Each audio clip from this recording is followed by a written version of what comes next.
Good morning, hunters. So this is the rocking prop we're going to be building. It can be used for a lot of things, from making grandma rock to making wings move. Let's plug it in so you can kind of see it operate a little bit.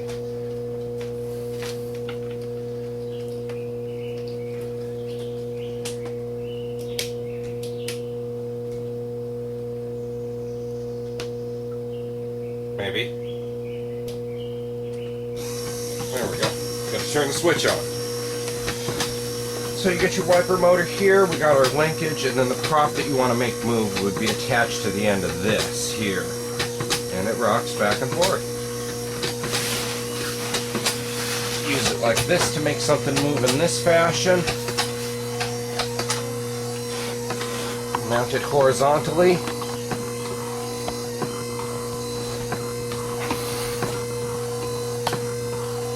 Make something move in that fashion. Pretty simple. So before we get too much further, I just want to say that what I originally learned was at a Fright Fest Northwest campout, where they put on these classes so you learn different things. We didn't have any props that moved at all. We didn't have any motion with our props. They were all just stationary. And this really revolutionized our props in the respect that now we could have movement without having to go into air-operated equipment. And it's really, the original prop was actually called the rocking grandma prop, and you built this, set the apparatus in a rocking chair, and then grandma would go in here at the top of there's a hole right here. I don't know if you guys can see it. You don't necessarily have to do this on yours, but this is just trying to stay with kind of the original to some degree. There's a hole here for you to put a PVC pipe into, and your skeleton or your grandma could then be attached to that. You set this in a rocking chair, you turn it on, grandma would go back and forth, plus the movement of that would cause the whole rocking chair to rock. I never actually built that. This is all we built at the campout. I then turned it into wing motion for a guy in a flame pot, an ape arm movement. I've used it for all kinds of things, but I never actually built the rocking grandma prop. So if you want to see a rocking grandma prop, look it up on YouTube. Just look up rocking grandma prop on YouTube, and you'll get plenty of videos, and you'll even get to see a few other ways of building this besides the one I've got here. Now, in the original build, the guy who taught that, we used to like to buy a special part down at the hardware store. It had to be special order that would lengthen the shaft of the wiper motor here, which this is where it comes through.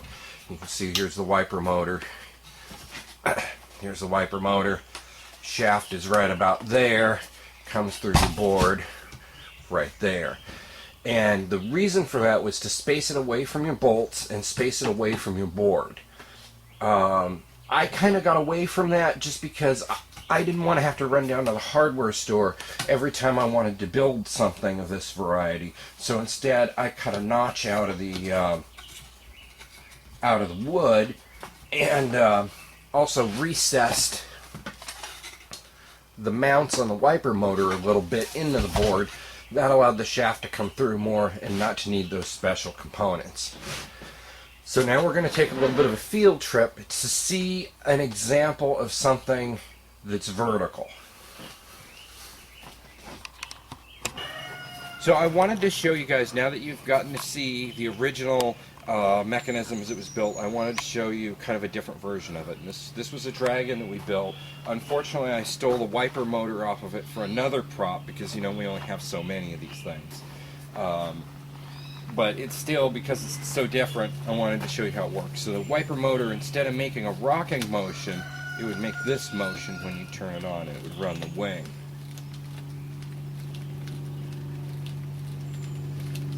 Okay, you want to come around this side and we'll show them the workings?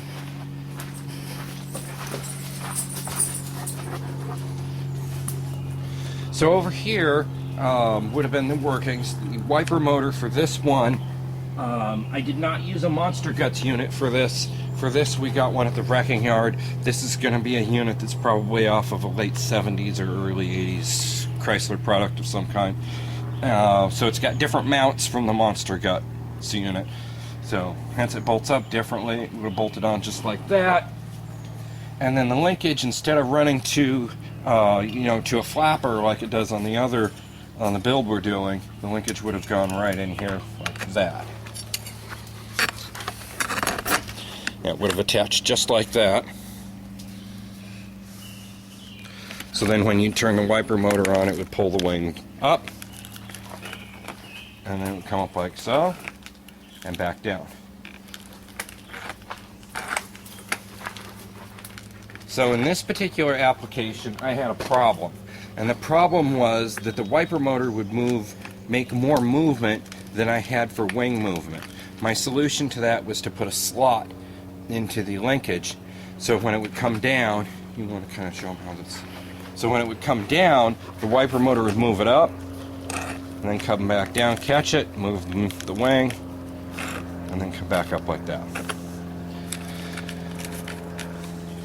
That's all I have to say.